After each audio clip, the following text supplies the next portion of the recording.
Tools to generate ideas and solution. So the first tool, survey. Survey is a research method used for collecting data from a predefined group of respondents to gain the information and insights into various topics of interest. For example, you want to do a survey among the HIV patients on their lifestyle management. So you have determined the group. It is predefined HIV patients. You will not take hepatitis patient or COVID patients and anything. You have defined the group that it should be only HIV patients, people who are living with HIV.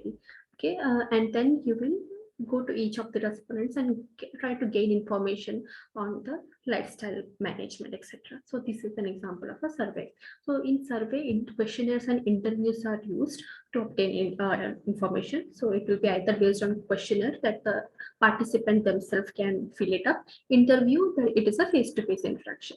So questionnaires are usually paper or electronic. You can send them via mail, or it can be a link that has an electronic system software which will enable the respondent to answer their questions. It can be on paper that you physically go and collect. Interviews are conducted with the respondent face to face or over phone.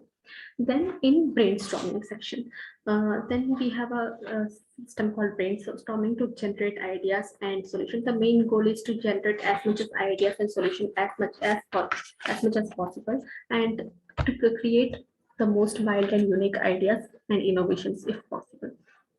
So it a lot of ideas are quickly generated during brainstorming, and these brainstorming can be structured, unstructured, and silent brainstorming as required according to the protocols. And these are the few steps. The first step is set a direction, set a topic of discussion, and then you make sure all the team members in a brainstorming session are focused to that topic itself. Everyone should be involved. Do not leave out anyone's idea. Everyone's idea should be involved. Every wild idea should be noted down. Do not eliminate any ideas. All the ideas should be noted down, and look for obvious. For example, make sure that if the ideas are deviating from the main topic, make sure you bring back the focus to the topic, and you do not deviate too much from the topic of discussion. Cross fertilization means you can two or more ideas which are very interrelated to each other can be connected together. Then suspend judgment. Do not judge the idea generator on any cases. Do not judge your team members because of the ideas which they have given. Allow repetitions. Repetitions are allowed. Then you can do an affinity diagram to categorize those repetitions. Do not stop as much as ideas which is possible. It can be inculcated into the brainstorming session. Then finally, you have to display all the ideas, and the best ideas is selected to be implemented. So that's the brainstorming section. Then we have nominal group technique. That is NGT. In nominal group techniques, there are these are the steps which has to be followed. It is a more structured form of a multi-voting which is done, and it involves 4 to 5 steps and all. And the problem is identified here initially, and solution is generated through various ideas, and decision making is done.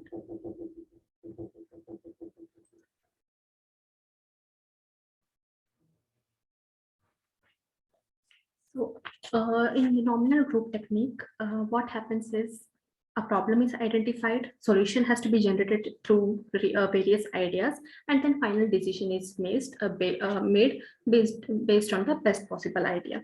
So these groups can be of many sizes who want to make the decision quickly as by vote, etc. But everyone's opinion should be taken into account when it comes to the NGT technique. And then the first method is you provide your participants with a sheet of paper. You give them the problem issue, and allow them to come up with a solution, their own ideas, and they will write down their ideas. In this step, you will explain the problem and the purpose of the problem, the purpose of getting a solution, etc. And in a silent generation of ideas will take place, followed by the explanation of the problem. That participant is given the time to reflect on the problem based on previous findings, make their own notes, write down their ideas, etc. This will hardly go for around 10 minutes, 10 to 15 minutes. Then we have recording of the ideas, where each of the participants' ideas is recorded on a flip chart, and all the words used is exactly how the participants have spoken. Exactly, those statements will be recorded on the flip chart. And at this stage, the participant is encouraged to write down any new ideas which has arisen with the ideas given by others. If participant 1 has spoken something, based on that, participant 2 has a new idea. At the very same time, it will be also noted down on the flip chart. And everyone should be given their chance to speak. And everyone has the right to equal contribution here. And this process will go on for around 15 minutes. And along with that, group discussion will start.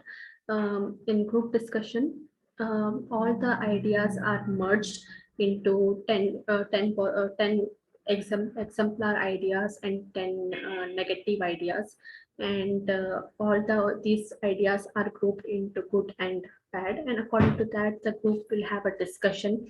They will if they read about an idea but they have not understood the idea, they will encourage the participant who has given the idea to give further details and explanation about this idea, so that this all explanation part takes place in the discussing time.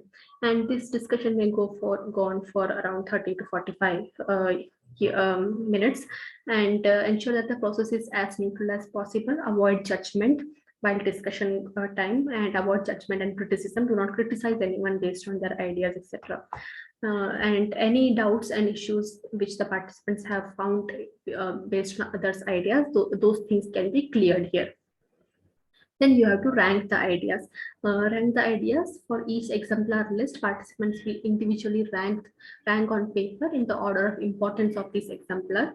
10 rank order scores are then calculated. For example, 5 best ideas have been chosen. The participants will be given the list of these 5 best ideas, and among the 5 best ideas, what they think is the number 1 idea, number 2, number 3, number 4, number 5, based on individual preferences. Those idea they have to write down and rank these 5 ideas, and at the end everyone's ranking of the same ideas will be considered. The idea which have been exemplar in most of the list will be selected for implementation.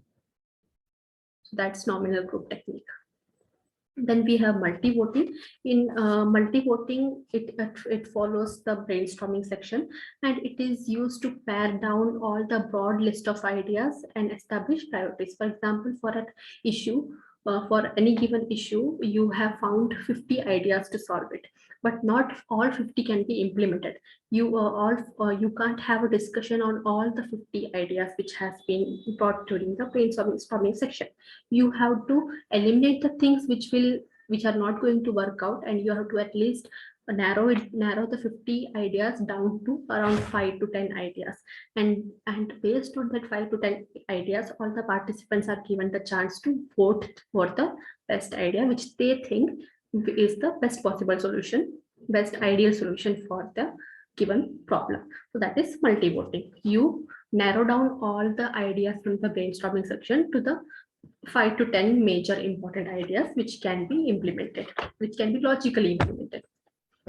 Then we have creative problem solving. In creative problem solving, it's more of a mental process, searching for an original and a very novel idea which has never been done or which has never been innovated before. It should be out of the new, it should be very unique. That is a creative problem solving technique. So solution must be novel and it should be reached independently. There should be no external factors which have pointed the participant to point the participant into that direction. It should be a very original and a very novel, innovative idea from the participant. So you have to, a challenge is given, explore the challenge. You have to generate the ideas, innovative ideas are formed here, and based on the innovative idea, you prepare an action plan. So that's a creative problem solving. Then we have group decision making. In group decision making, there are some benefits and some pitfalls. The benefits are alternatives are already present, and the group has to select the best possible alternative. Here, it is the selection of a decision is not attributable to a single individual who is a member of the group. The decision should be the entire group's decision. So here, alternatives are already ready. What are things we can implement? All the ideas and everything is already ready, but a decision has to be made, and it should be a group decision. It should not be an individual decision. And if the decision made by the group, the common pitfall is the decision made by the group is usually very different from what the each individuals in that group would have chosen. So that's a common pitfall. It appeals to authority. The person who is authority of the group, it favors their decision more than all the individuals present in the group, and it has a chance of getting polarizing because of a group thinking method. The decisions that you come up as a group are more extreme than that of an individual. Benefits are you have an ability to leverage knowledge. The individuals who are less technical or who have less knowledge in the respective field are able to understand the importance of this group decision making, and they are able to utilize the experience within the organization. The most experienced person will be an asset during a group decision making session. Then we have affinity diagrams. Affinity diagrams are used to organize large amount of data generated by a brainstorming section into groupings based on the relationship between the data, and it's the process that helps the improvement teams to shift through large volumes of data and data they have generated and categorize them into logical categories which will help them in the decision making. So for example, if a team meeting has been done to make sure to rebrand their institution, if all the employees are brought into a brainstorming session on the discussion of rebranding their institution, they may have come up with 100 ideas on how to go about it. But with the improvement team, with the help of improvement team, they have categorized based on the ideas generated, they have categorized it in the education, communication, environment, documentation, policies, and monitoring categories. And 100 ideas which have come from the employees whose ideas is fitting into which category, there it will be nominated. Here you can see about the environment, they have the very least number of ideas. Most number of ideas the employees may have based on the communication and monitoring piece. So these are the communication and the monitoring area are the areas of high importance where the improvement team may progress forward, and environment will be the last area which will be changed during the rebranding. So that can be one result out of this affinity diagram. Then we have Delphi method. In Delphi method, experts are involved. Not all team members, all the team members involved in Delphi methods are experts in a given situation. For example, an economic forecast or any weather predictions, etc.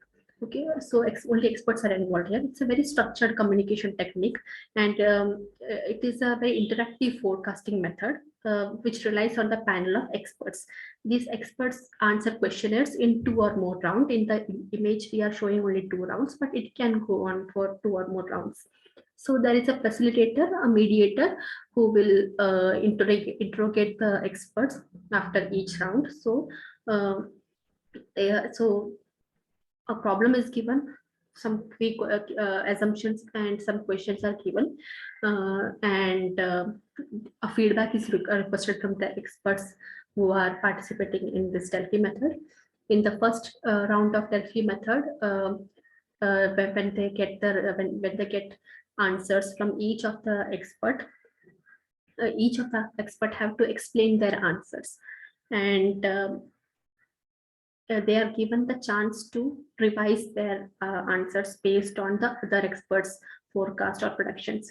So based on each other's explanation, if there is a chance of changing their answers, so they have a chance of changing their answers. So why a chance of changing the answer is given? Because it will converge all the decisions given by various expert. If they are given a chance of changing their answer, it will make sure that it aligns everyone's decision and answers together, so that it will converge towards a correct answer. Because when we come to the end of the Delphi method's final rounds, usually there will be only one correct answer on which all the experts have a positive opinion on. So that's the use of Delphi methods. At each round of the Delphi method, a chance is given for the experts to justify their forecast. And if other experts deem the value of a particular participant's justification, they also follow back on that particular decision. So finally, at the end of the Delphi method, you will get a correct answer.